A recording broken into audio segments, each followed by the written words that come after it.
My name is Tade, and this is the story of my life. Truth is, it isn't such a beautiful story to tell, but I'm going to share regardless.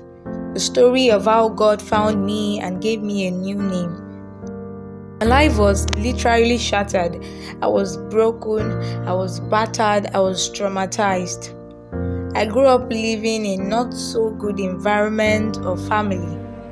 While my schoolmates and friends would brag about how they were being treated with so much affection by their parents, mine was just the direct opposite, like a negative downward slope. Let me take you down the memory lane. I was just 14 when I was deflowered by my stepfather. My mother was not just not married to my father, but she was hardly ever around. Whenever I complained to her, she would shrug me off and tell me she's all about her business. Well, I could understand. My first sexual experience paved way for many more. The first time I tried telling my mother, she told me that I wanted to destroy a new home since I didn't like her husband. Since she wouldn't listen, I gave up. This lasted for 2 good years until I entered the university. All this traumatic experience made me, shaped me, groomed me up. I just couldn't stop. I always want to do it. I always want to be with a man. Use and dump them. That's what I thought. But it was the feeling of pain, anguish, revenge, trauma. Oftentimes, alone in my room,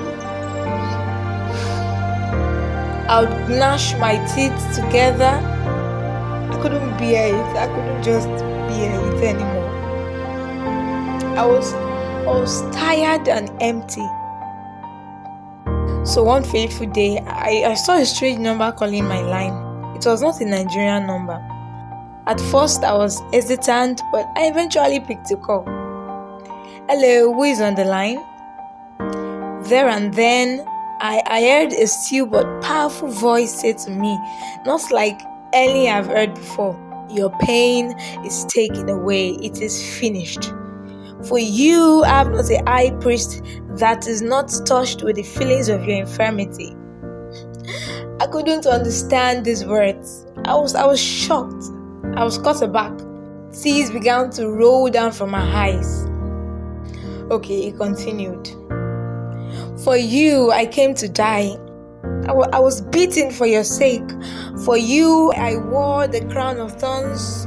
I was hungry. I was tempted. On the cross, I took your shame, pain, guilt, and anguish. This feeling of worthlessness, low self-esteem, anger, revenge, hate that you feel is all taken away. It then referred me to the Holy Book. When you check the patterns in the Holy Book of God, you would see that the men and women that were mostly used and recorded in the lineage of Christ had sexual innuendos, and if not, they had faults. Do you want me to mention Ruth, Rahab, Mary?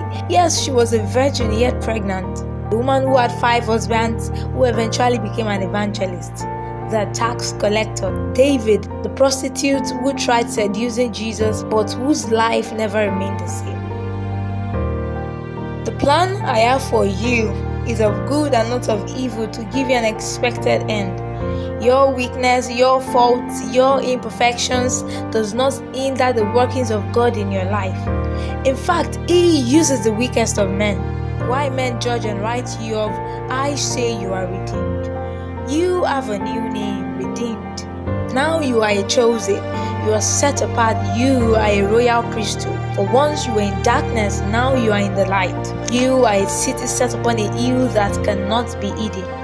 You carry the essence of God. In God you live, you breathe, and have your being.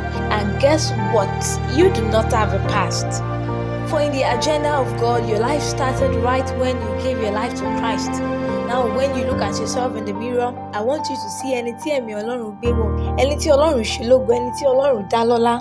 the one who is not limited by time, space, and mistakes. Oh my God. Oh my God. Thank you, Jesus. I woke up from my deep sleep and I realized that I just had an encounter with Jesus. The man I always hear his name being preached on the road, in the office, on the radio, by that young man in my department. Redeemed. That's my new name.